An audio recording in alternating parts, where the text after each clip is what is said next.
श्री गणेशाय नमः। नमन माँ शारदे। मैं राजेश कुमार तिवारी रामू काका आज आपको श्री रामशला का प्रश्नावली जो कि श्री रामचरित मानस में वर्णित है उसके बारे में जानकारी दूंगा कि आखिर इसको हम कैसे देखते हैं, देखने का सही तरीका क्या है और इससे हमें किन किन चीज़ों की जानकारी मिलती है। तो जैसा कि आप जानते हैं कि मैं अक्सर ही धार्मिक वीडियो बना करके भेजता रहता हूं, खासकर रामचरितमानस संबंधित। तो एक हमारी ज्योत्सना लिम्बानी जी हैं, उन्होंने पूछा है कि रामशला का प्रश्नावली को हम कैसे देखते हैं, इसका सही तरीका क्या है। तो सर्वप्रथम मैं आपको यह बता देना चाहूँगा कि आज के इस युग में इंसानों के ऊपर तो भरोसा रहा नहीं, तो हम क्या करते हैं, भगवान से ही प्रश्न पूछते हैं और सबके मन में जिज्ञासा होती है, मेरा अमुक ये काम पूरा होगा या नहीं होगा, आगे क्या होगा। तो जब भगवान ने परिस्थिति पैदा किया है तो हम भगवान से ही क्यों ना पूछ ले। इंसान तो धोखा दे सकता है, जानते हुए भी सही मार्ग नहीं बताएगा, लेकिन भगवान सही मार्ग बताएंगे। और श्री रामचरितमानस में वर्णित जो रामशला का प्रश्नावली है, इसमें जो भी उत्तर मिलता है उसको हम भगवान के मुख का ही जवाब मानते हैं और पवन पुत्र हनुमान जी का जवाब मानते हैं। इसलिए इससे हम प्रश्न पूछते हैं और आज तक का मेरा अनुभव रहा है, बचपन से लेकर आज तक बिल्कुल 99% सही इसमें उत्तर मिलता है और वही होता है जो कि इसमें उत्तर मिलता है। आइए देखते हैं कि क्या क्या इसका तरीका है और हम कैसे इसको देखते हैं। सर्वप्रथम हमें भगवान का ध्यान करना चाहिए और अपने ग्रंथ को प्रणाम करना चाहिए। इसमें पूर्णतः विश्वास होना चाहिए। अगर विश्वास नहीं है तो काम फिर सही नहीं होता। विश्वासम फलमदायकम। इसलिए चेक करने के लिए कि ये सही होता है कि नहीं होता, मजाक का विषय बना करके बार बार इससे प्रश्न नहीं पूछना चाहिए। दिन में एक बार ही एक प्रश्न का उत्तर यहां से लिया जा सकता है, तभी सही उत्तर आपको मिलेगा। तो आइए हम देखते हैं कि सर्वप्रथम कैसे इसको देखें। जैसे कि नाम से ही प्रसिद्ध है श्री राम शलाका। शलाका मतलब कोई सलाई, इस तरह से कोई माचिस की तीली सलाई या तो फिर कोई ऐसी पेन या पेंसिल जिससे हमारी रामचरितमानस की रामशला का गंदी भी ना हो और निशान भी लग जाए, बाद में इसको मिटाया जा सके। तो शलाका के द्वारा जो प्रश्नावली होती है, प्रश्न पूछे जाते हैं, जो उत्तर मिलता है उसे हम रामशला का प्रश्नावली कहते हैं। इसका देखने का नियम ये है, सर्वप्रथम तो रामचरितमानस को ऐसे खोलें और अंत में जाएं। अंत में किसी में पहले पेज में भी लिखा रहता है, लेकिन ढूंढ लें, यहां इस तरह से लिखा रहेगा।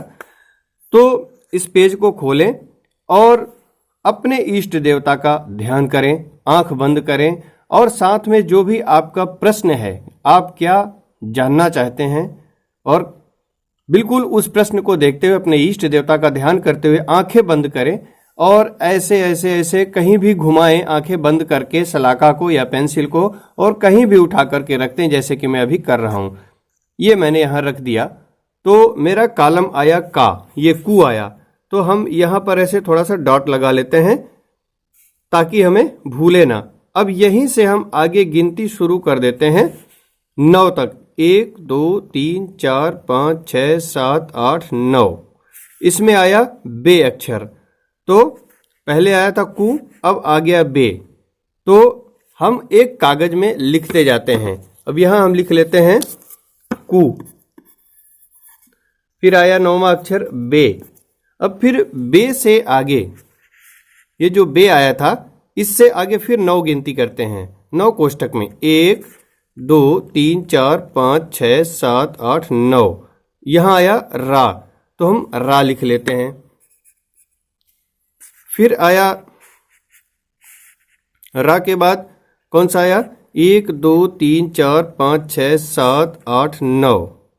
सु आया, तो यहां हम ऐसे डॉट लगा के थोड़ा सा और फिर सु लिख लेते हैं। तो यहां ये देखो हमने सु लिख लिया। अब सु के आगे गिनती करते हैं, 1 2 3 4 5 6 7 8 9। रे आया। तो आगे हम इसमें रे लिख लेते हैं। फिर क्या है, 9 गिनती और करते हैं। 1 2 3 4 5 6 7 8 9। तो सा आ गया, हम यहां सा लिख लिए। फिर इस सा के बाद 1 2 3 4 5 6 7 8 9। फिर अगला ये सा आ गया, अगला सा हमने फिर वहां लिख लिया।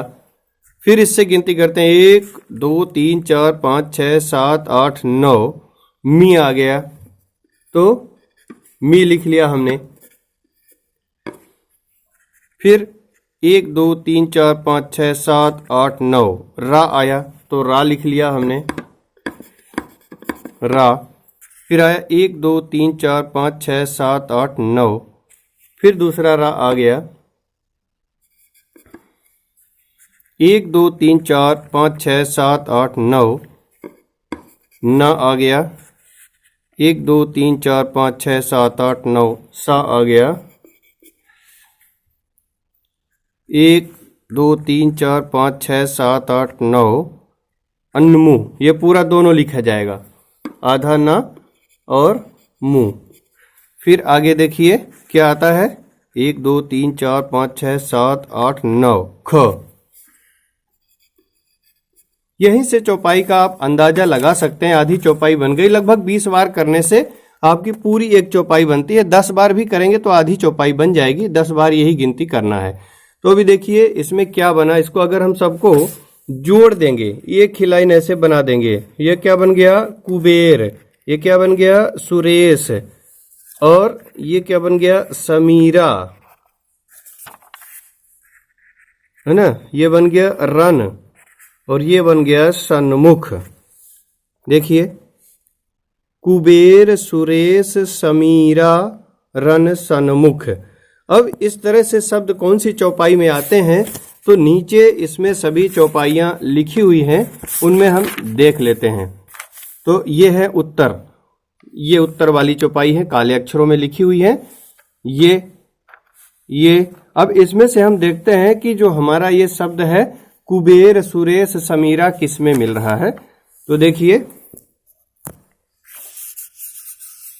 ये देखिए, ये मिल गया 7वीं चौपाई। वरुण, कुबेर, सुरेश, समीरा, रन, सन्मुख, धरि काहू न धीरा। तो ये आप देखें जो हमने लिया है, तो यहां से कुबेर से यहां से हो गया कुबेर, सुरेश, समीरा, कुबेर, सुरेश, समीरा। फिर रन, सन्मुख, नीचे आ गया रन, सन्मुख। इसका मतलब आपकी ये वाली चौपाई मिल गई। अब इसका उत्तर क्या है, क्या मतलब है? यह चौपाई लंका कांड में रावण की मृत्यु के पश्चात मंदोदरी के विलाप के प्रसंग में है। कार्य पूर्ण होने में संदेह है।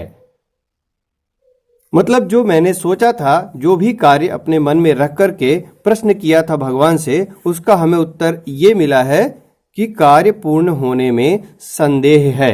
अर्थात भगवान का भजन करना चाहिए, उन्हीं के ऊपर छोड़ देना चाहिए। वही है सोई जो राम रचि राखा, को करि तर्क बढ़ावई साका। ग्रंथ को प्रणाम करें और भगवान से प्रार्थना करें कि हमारा सब काम सही हो जाए, क्योंकि वे ही सब कुछ करने वाले हैं। इस तरह से आप कोई भी प्रश्न पूछ सकते हैं। अगर ये वीडियो अच्छा लगा हो तो लाइक, शेयर और चैनल को सब्सक्राइब करें। अगर कुछ और सलाह देना चाहते हैं या पूछना चाहते हैं तो कमेंट बॉक्स में जरूर कमेंट करें। बहुत बहुत धन्यवाद। नमस्कार।